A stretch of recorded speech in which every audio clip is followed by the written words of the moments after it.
Bersama saya Bangun MT Manado dalam berita terkini, liputan khusus untuk Anda.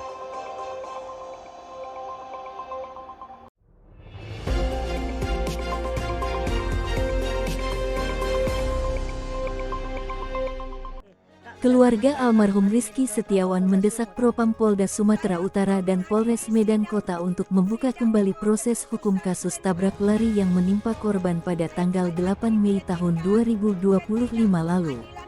Peristiwa itu terjadi sekitar pukul 12 waktu Indonesia Barat, saat korban hendak menunaikan ibadah salat dan ditabrak sebuah truk di wilayah hukum Polsek Medan Helvetia. Laporan keluarga, proses hukum dinilai tidak tuntas. Ibu korban, Sari Fatimah, warga Gang Sempurna Lingkungan 5, Kampung Lalang, Medan, menyampaikan ketidakpuasannya atas penanganan perkara tersebut kepada tim media, Senin tanggal 29 Juni tahun 2026. Menurut Sari, perkara yang ditangani Aibda Horas Napitupulu dari unit Lantas Polsek Medan Helvetia itu dihentikan melalui surat perintah penghentian penyidikan SP3 tanpa adanya perdamaian dengan keluarga. Barang bukti sudah dikeluarkan dan tersangka tidak ditahan. Saya sebagai orang tua korban tidak terima. Saya mau kebenaran terungkap, ujar Sari Fatimah.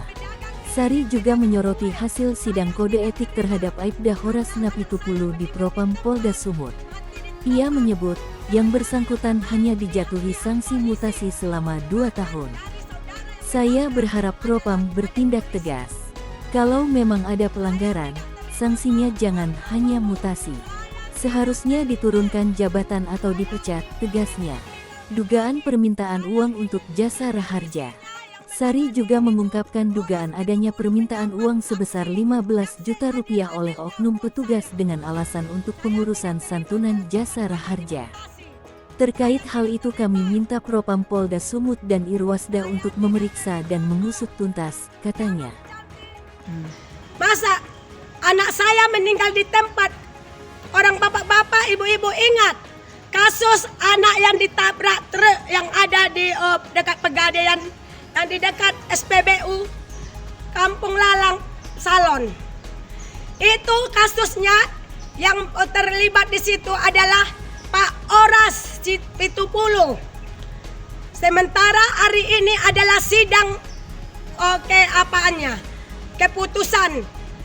Ternyata dia yang bersalah dari tadi, tetapi nyatanya tidak dihukum, hanya saja dimutasi 2 tahun. Jujur saya bilang Pak Prabowo, saya tidak puas dengan hukum Propam Sumut ini, Pak. Menurut saya tidak ada keadilan buat saya. Karena saya hanyalah pedagang keliling, pedagang kue. Saya tidak terima. Karena anak saya meninggal di tempat, mati di tempat. Sementara yang bermain pihak-pihak polisi. Bahkan dari saudara yang menabrak adalah adik polisi. Saya tidak terima, Pak Prabowo. Saya tidak terima. Saya ingin ini dipiralkan lagi. Saya ingin polisinya yang menangani itu, Horas Napitupulu, mendapat sanksi yang seadil-adilnya buat saya. Saya tidak terima kalau cuma hanya dimutasi. Saya tidak terima. Saya tidak terima, Pak. Jangan nanti seterusnya masyarakat kayak saya ini, orang kecil, hanya untuk permainan bagi orang-orang yang berduit seperti orang ini. Saya tidak terima. Di mana keadilan Propam, Pak? Di mana keadilan? Di mana? Saya tidak terima. Saya tidak terima, Pak. Dari awal sampai akhir,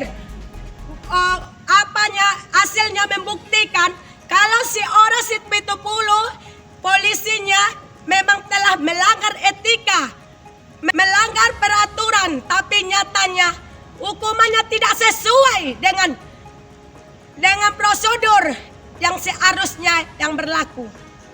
Saya sebagai orang tua dari anak saya yang ditabrak meninggal di tempat, saya tidak terima. Karena dari awal polisinya si Horas ini beserta istrinya dan oknum yang lain sama yang punya truk, mereka seolah-olah kayak mengadakan kesepakatan tanpa sepengetahuan saya dibikin SP3 Pak, tidak ditahan, tidak ada perdamaian. Saya tadinya bukan minta duit, saya tidak minta apa-apa Pak, tetapi saya mau minta keadilan. Nyatanya apa? Mereka telah berliku-liku ngomongnya Pak, telah menjolimi saya Pak, saya tidak terima Pak.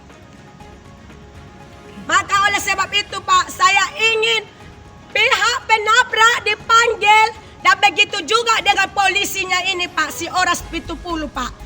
Bahkan dia ketawa-ketawa Pak, saya tidak terima. Kemarin pun dia ketawa-ketawa di sana. Bahkan Pak, dia meminta duit sama saya masa itu 15 juta untuk mengurus jasa raharja. Saya bilang, saya tidak butuh duit, tapi saya mau tegakkan keadilan sesuai yang berlaku, sesuai hukuman yang seharusnya yang berlaku. Saya bilang, apa kata polisi ini, si 70 yang terlibat dalam kasus saya ini Pak, si Oras 70 ini, dia bilang, saya yang ditangkap katanya Pak, saya yang ditangkap. Itulah Pak, bahkan dari saudara yang menabrak anak saya ini Pak, membilang, udah dijamin katanya sama yang punya mobil, makanya saudaranya dikeluarkan tanpa dihukum, tanpa apa-apa. Jadi Saya tidak terima Pak, saya tidak terima. Di mana keadilan hukum ini Pak? Saya harapan saya Pak, saya ingin Pak, ini diusut seadil-adilnya. Saya tidak membenarkan, tidak terima hasil keputusan hari ini. Dan saya ingin Pak, tolong viralkan TV One, koran-koran semuanya, viralkan lagi Pak. Karena saya sebagai ibu dari anak yang meninggal, saya tidak terima. Anak saya meninggal di tempat, keluar isi otaknya, saya tidak terima. Karena menurut saksi pun, anak saya itu pelannya dia naik keretanya. Nggak ada ugal-ugalan. Bahkan yang sopir ini yang ugal-ugalan. Hingga berita ini diterbitkan, tim media telah berupaya mengonfirmasi Aibda Horas Napitupulu. Namun, yang bersangkutan belum memberikan tanggapan. Keluarga korban berharap Kapolri melalui Propam Polda Sumut dapat mengkaji ulang SP3 dan sanksi kode etik, serta memeriksa dugaan pungli dalam pengurusan jasa raharja. Redaksi masih membuka ruang untuk hak jawab dari Aibda Horas Napitupulu, Propam Polda Sumut dan Polres Medan Kota demi perimbangan berita. Bersama saya, Bangun MT Manalu dalam program Berita Hari Ini, melaporkan untuk Anda.